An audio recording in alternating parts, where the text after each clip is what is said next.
Hey everybody, this is Pete Moriello from Signature Realty. Today's topic, we're going to talk about for sale by owner.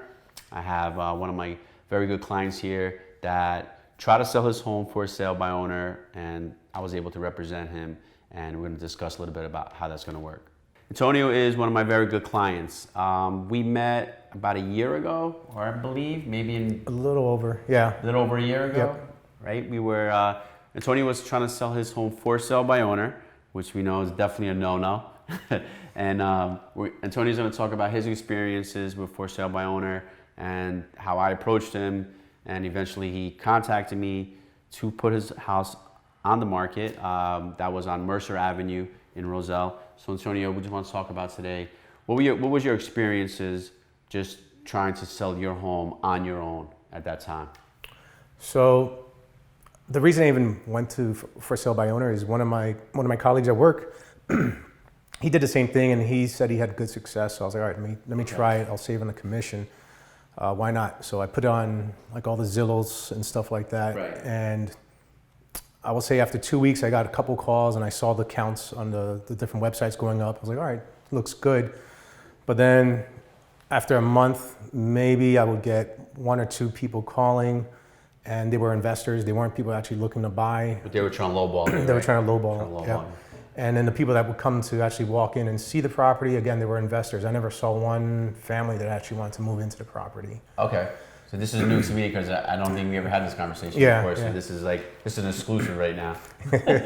Yeah. So it went on like that for, I would say maybe 3 months. 3 months of where eventually it just died off. I barely got That's any right, because calls I anymore. think it was like around February, March where I kind of approached you, knocked on the door, and we were talking for a bit. Yeah. Right. I remember that, and I think we listed the house in May.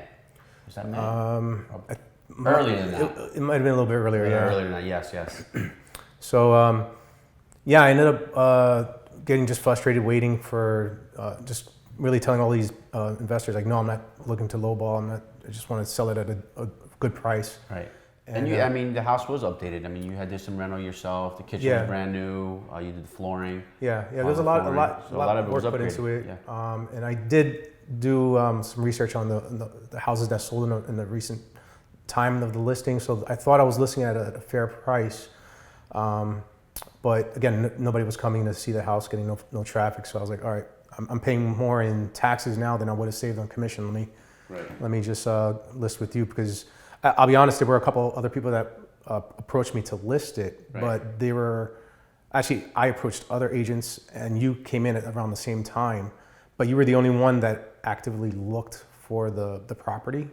And you always stuck out in my mind as the guy that came door to door, like, hey, I saw you're trying to sell this, and it just worked out well, and you were, it showed me that you were looking to actually help and make things work out. Absolutely. And I believe at the time you were trying to get $250 for the house, correct? Yeah. At the time, I thought what I looked at, I was saying it was going to be about $250 based on just, again, a lot of stuff was updated new, and I thought it was a fair price in the market or whatever it may be. So we actually, when we did list, we listed for $259. Yeah. That was the original listing price, and we actually got $270. Yeah. That's what we sold the house for. We got our first buyer. We did have a hang up, so I want to talk about that as well, because this is all real info here. We had an offer.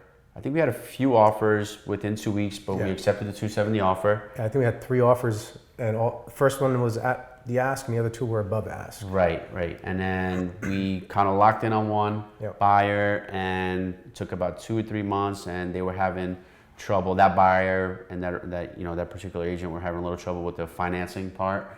So we're trying to give them benefit of the doubt, but we couldn't wait any longer. So we went back on the market, and I believe about 2 weeks later, we got multiple offers. We got another $270 offer. That one went through smoothly, and we were able to close up without any hangups. And that one went through smooth. We didn't have any hangups with that at all. That one, the closing was very quick with that one. Yeah. You helped to negotiate with the lawyers and the buyer. Yeah. I really think that helped a lot. You weren't just a passive, hey, here's a house for sale. You were actively engaged with it. Thank you. I appreciate that. Because I do anything I can to make it work for my clientele. I try to go above and beyond. I'll share the text messages. They're coming in at 11 o'clock at night. Tone, I just finished talking to the agent. 6 in the morning. Yeah. I think you had told me, you texted me one time today, do you even sleep? Yeah. That's true. But I always try to do my best. So, and I actually, once we lost the first buyer, to be honest, I didn't want you to feel nervous. Just because, I know how the game works. We just talked about this off camera. Patience is probably one of the things you had to learn during this whole process, right? Yeah, this is the first time I sold a property. Being a buyer is different than from the seller's perspective. Being a buyer, you're like, okay, let's go ahead and buy it. And you think you're providing everything, but from the seller's end, you don't really know what's going on the other side other than they're trying to get things through. And again, you were very engaged with their agent saying, all right, well, here's the most recent update. This form is going here. The money's been deposited. Things are moving. So from the seller side, it was more of a nerve-wracking experience than being a buyer. I would say. It does get emotionally high. Your emotions kind of rise when you're trying to do that stuff. So I understand. And then on the other end of things, after we sold that property, I wound up helping you with the purchase of your own personal home. With your wife, and that went through pretty well. I know you were looking for a while too, right? You were here for a while, and the funny thing is, you brought this house to me because it wasn't on the market. That's right. Yep. So Antonio found his own home that he had looked at about a year ago, but it was way overpriced at that time, and I wound up being able to kind of get that one back on the market for us, and line you up with your home that you fell in love with. Right? Yeah. So that was a positive thing. It was actually good feeling. I actually felt really, really good about that. It's a good feeling because I was able to get that one back on because I think whatever the reason was, it was overpriced. The guy was sitting on it for a long time, I believe. Yeah. Yep. So we were able to make that happen. And during that time period, you had expressed to me, hey, Pete, I'm looking to invest. I want to add a multifamily to my portfolio. It's one of your goals. Yep. And we were able to make that happen in Roselle. And I spoke to you about this off camera, obviously, how when I do my Market Mondays, I talk about how multifamilies in Roselle is a hot commodity. Like, they're on the market and they're off. Like, there's so many offers that go in, especially if they're in a good area. Roselle is a highly rentable area. At any given time throughout the market, there's only 7 to maybe 9 active multifamilies. So luckily, we were able to lock you in on one. And I know you're in the process of rehabbing and trying to get everything up to date. So we had good experiences this year. I'm really happy that we connected. Even though we're pretty much done here, we're still connecting, texting, talking, and stuff. So I do appreciate that, and I do like making that connection with people and just keeping that everlasting relationship. Because I feel like you're a friend of mine now. Of all the texting we've done in the early mornings and late nights and stuff. So we had good experiences. So I do appreciate you coming on today. Okay, yeah. No problem. We're trying to line this up for a couple weeks now, and we just couldn't link up times and stuff. So I do appreciate it, Tone.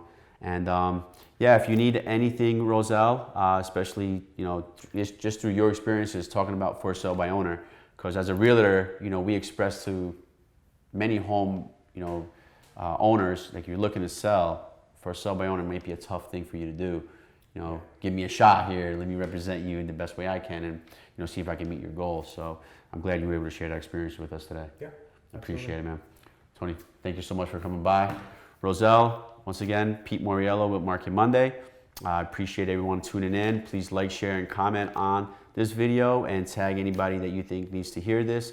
Business owners in the area, if you're looking to be featured on Market Monday, again, feel free to reach out. Still looking to do either interviews here at the office, or I even come on site with you. So thank you, Roselle. Take care.